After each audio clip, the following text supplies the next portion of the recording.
Let's go home. Okay, said Nicole and Elle. Oh, okay. No, you have to stay put. Stay put. We still have an hour to go on this program. It is 9 a.m. That one's just for Daly, our producer. Yeah, that was definitely 9 a.m. in the East. We are bouncing. There was lots of bouncing happening yesterday. NBA right for the Super Bowl tomorrow. Now let me ask you this, because I think that once this is preparation week. Right. Once you get down to the Super Bowl site, it's all kind of stuff. Too early to go down? I don't think it's too early to go down. I mean, listen, for the Patriots, they've been here before. This is par for the course for them. For the Rams, they're staying downtown. I'm interested to see if there'll be some distraction. If you would like the entire itinerary of each me. team in Atlanta, check her Twitter. She got sent their TripIt. Don't call it Hotlanta ever. Thank you. Essentially handcuffed him in that playoff game. But again, if accuracy was an issue for them, that's probably why they tried to keep him a little bit contained. Dan Orlovsky joining us all morning long on SportsCenter. Breakdown NFL. Duncan. That is Randy Scott. Something happened, Randy, on the PGA Tour that hasn't in 5 years. We'll tell you in a minute how that affects Tiger Woods. Yes. But we start with the NBA because the last game before the All-Star break can get weird. Pelicans had no business. The winter of Nick Foles, that's what I'm dubbing it anyway. Yes. Teddy Bruschi joining us this morning because, of course, on Tuesday is when the Eagles and all other teams can designate their players for the franchise tag or in transition. So with that being said, we heard from Dan Graziano earlier today say that this is actually one of the first times that the supply of quarterbacks doesn't actually meet the demand. There isn't a huge demand. So with that being said, if you're the Eagles, how would you evaluate the value of Nick Foles? Well, if the Eagles are evaluating, I mean, he's a quarterback that brought you. Could bring to a team, but be a little more specific for me and tell me where you think the best fit for him is. Well, I like common sense when it comes. I don't want to say quarterbacks are spoon-fed, but I'm going to say quarterbacks are spoon-fed. Teddy Bruschi. Keep him happy. He's going to be hanging out here all day on SportsCenter. We'll also see you at NFL Live, 1:30 Eastern on ESPN. Thanks, Teddy. Thanks, Elle. Today, joining us from Rupp Arena because we are going to get Kentucky taking on top-ranked Tennessee. We'll get to that game in just a minute, Coach, but I do want to talk back about what's happening with Duke facing NC State today. When you look at Tuesday and you see that they did something that hasn't happened in 39 years under Coach K, how they make history happen.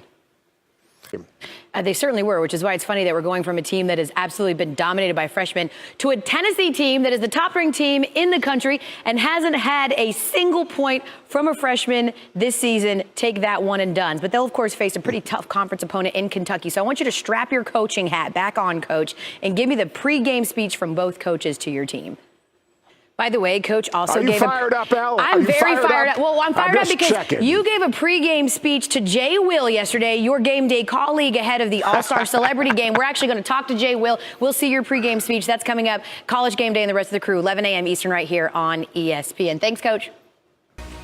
Rob Mendez was born with a condition so rare it affects less than 100 people around the world. But it did not keep him from his calling, which is coaching a sport that he himself has never actually been able to play. This week, SportsCenter featured chronicles Mendez's first season as a head football coach, capturing the inspiring and unlikely story of a coach who transformed a group of young athletes from skeptics into believers. Wow. Story, right?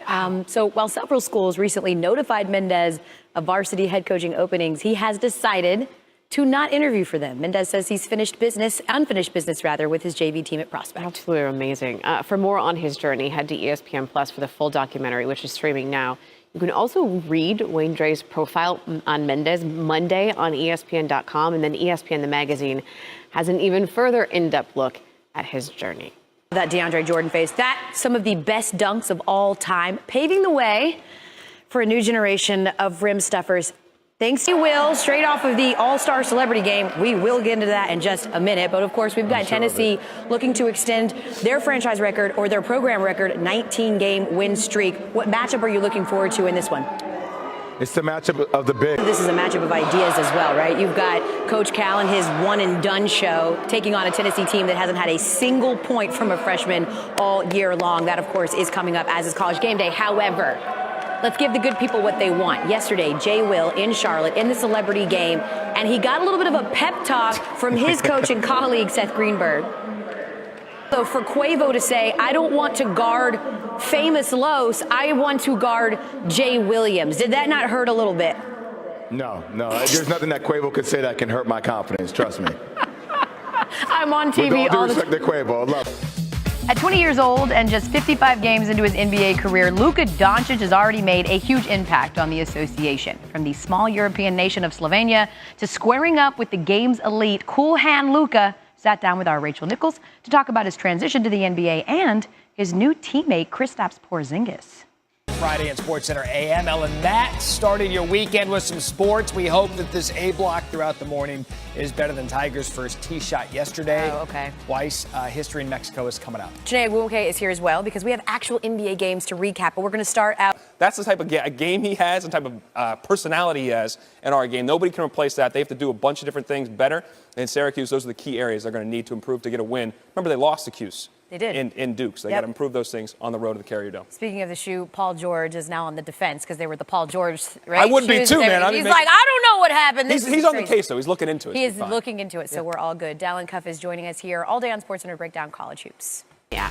Harder to hit a half-court shot underhanded. I think so, too. 100%. Because you don't have the strength. Yeah, you can't put your, like, Also, that's diaphragm probably into it. how I shoot, so that's what I'm going to say. Of course, it's harder that way. Coming up, more SportsCenter with Matt, Barry, and Hannah. He got to sleep in today. What was that?